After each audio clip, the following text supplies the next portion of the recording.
How did you know that? Mr. Ajani asked. I saw the letter you wrote to her. I saw it. Mr. Ajani screamed. Saying that the truth was out, Mr. Ajani started apologizing profusely. It was the devil. It was prayer from my family, he said. Mrs. Ajani walked out angrily.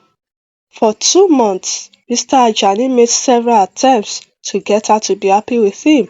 She had withdrawn into her shell and took care of only her children. Mr. Ajani bought her a lot of clothes, paid for new hairstyles for her at the local salon, paid her visits in her shop. In fact, it was as if he became a new man. Mrs. Ajani was unimpressed. 3 months later, when she saw that he had been consistent with the apology, she forgave him and started relating with him as she used to. Her baby, Olawale, was 3 months old by this time. He was a very lovely baby who had an athletic gait.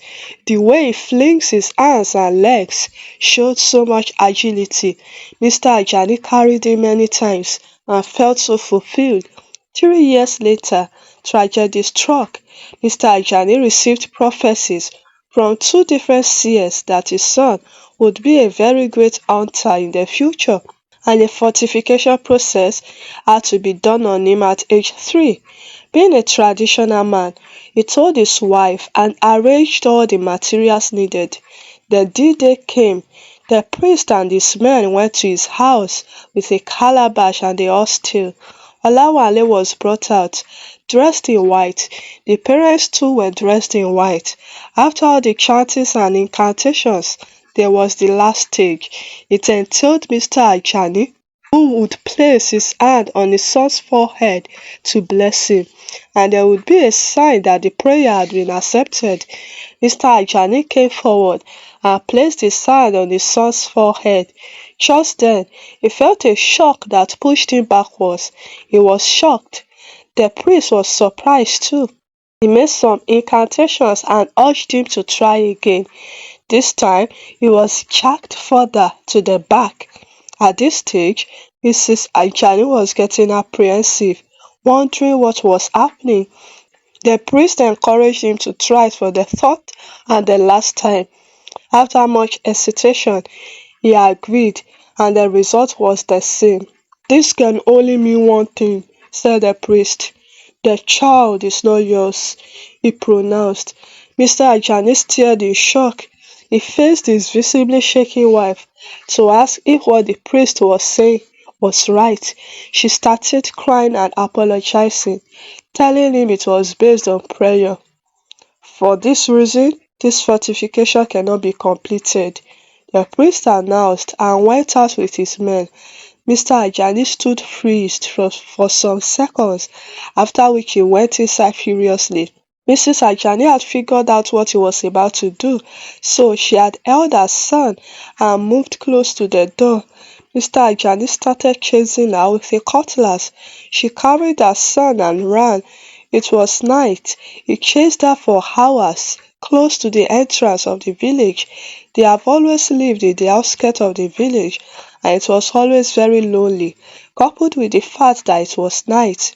Mrs. Ajani ran and ran for dear life.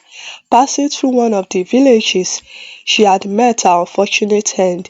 She fell into the hands of priests who were observing the final ritual rites of a festival they had just done, and being that she appeared in white, they saw her as an offering from the gods and seized her. They ended her life. They decided to spare the son, who was adopted by a prominent hunter in the town who had been childless. He took care of him like his own child, and when he became an adult, the hunter told him his story. Mr. Ajani, back in his village, had lived in so much anger for the weeks after. His family members had to take him off for treatment. When his first child, Sholabomi, had run to tell one of the extended family members that he had been terrorizing them since the past few weeks, and that would chase their mother and brother out of the house. Because the family members never loved Mrs. Ajani before her death, the daughters, ages 9 and 11, They were left alone in their house for 3 months to fend for themselves while their father was receiving treatment. Some foodstuffs were left in the house, but they didn't last beyond 1 month. They tried going to the houses of their extended family members, but they were chased away. Hence, they had to start begging for food from strangers. They were also nursing the grief of their mother's disappearance. 3 months later, Mr. Ajani came back home after being certified okay by the herbalist. He got home and failed to ask his daughters how they had been faring. During the times they made an attempt to tell him, he shut them up. This had a negative effect on them. It registered in their hearts that he didn't love them. Hence, they started finding love in the wrong places. Mr. Ajani became a better man. After 3 years of being a bad father to his children, he lived with a guilty conscience, accusing himself of killing his wife. Villagers also accused him of so many things about his late wife. His children became defiant and lived a wayward life. They drank and engaged in street fights. They had an array of men dating them. Mr. Ajani grew sad with every passing year. His friend once told him to send the ladies out of his house if they wouldn't listen to him. He rejected it. He remembered how sending his wife out led to her death, and he wasn't ready for an accumulation of more guilt. Mr. Ajani is one of the fast rising farmers in his village. He had a large expanse of land where he planted food crops and another one for cash crops. He was getting old, so he wanted someone who would inherit his properties and manage them well when he is gone. His attempts to prepare his daughters had failed after their secondary school education, which they had in the popular town school. He wanted Sholabumi to learn how to make palm oil, and he wanted Bimpe to learn buying and selling. If he had a son, he would have asked him to be a hunter. Mr. Ajani wanted a conglomerate for his farm business, where his family would be suppliers of all he needs for his farm. He had seen a family do it and he liked it. Unfortunately, his daughters were not willing because they said they would like to go to school. Mr. Ajani wasn't pleased with that. He believed that education was necessary just to know how to read and write, which they have mastered. He believes businesses give better returns than office work. To get them to turn a new leaf, he enrolled them for WAEC, but they failed. That was his magic card. It was on that he held on to whenever he commanded his daughters to follow him to the farm, and they refused. Knew how much I spent on your last exam, yet you failed.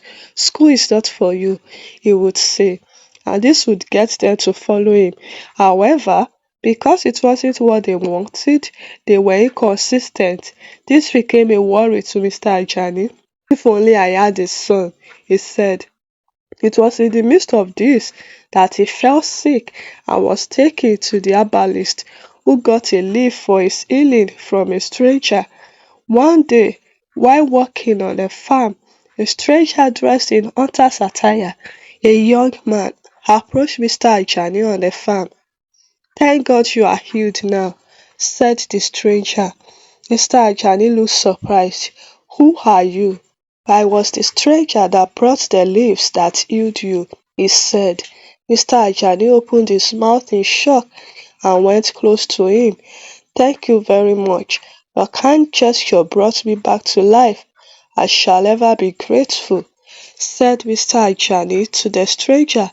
Mr. Ajani entertained him, and when he got to know that he was a hunter from a neighboring village and he had come to town for a project, he let him sleep in his house. He became Mr. Ajani's adopted son. They chatted happily far into the night daily. He went to farm daily, and the stranger learnt most things about farming from him. He helped in the farm. Mr. Ajani's daughters were surprised at the bond that had grown between their father and the stranger. Their father no longer cared about them. He had ignored them for this new flame, and they got jealous. Mr. Ajani, on the other hand, felt something pulling him to this young man. He felt like he was his long lost son. He showed him everything about farming. The stranger supplied him meat of any kind for free, after which Mr. Ajani sells them to his customers. His business grew. One day, Mr. Ajani and his newfound son tarried in a farm.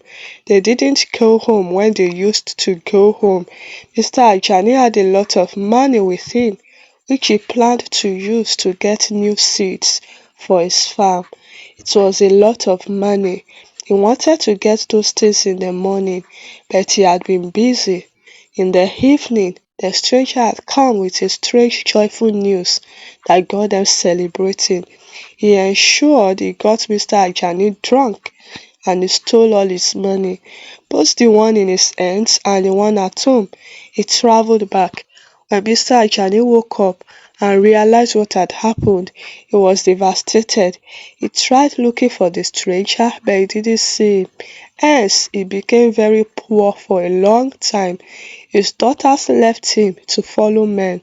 They had no pity for him. You have always chosen a male child over us. You did that many years ago, and you still did it with a stranger. We will leave you. Olabomi said.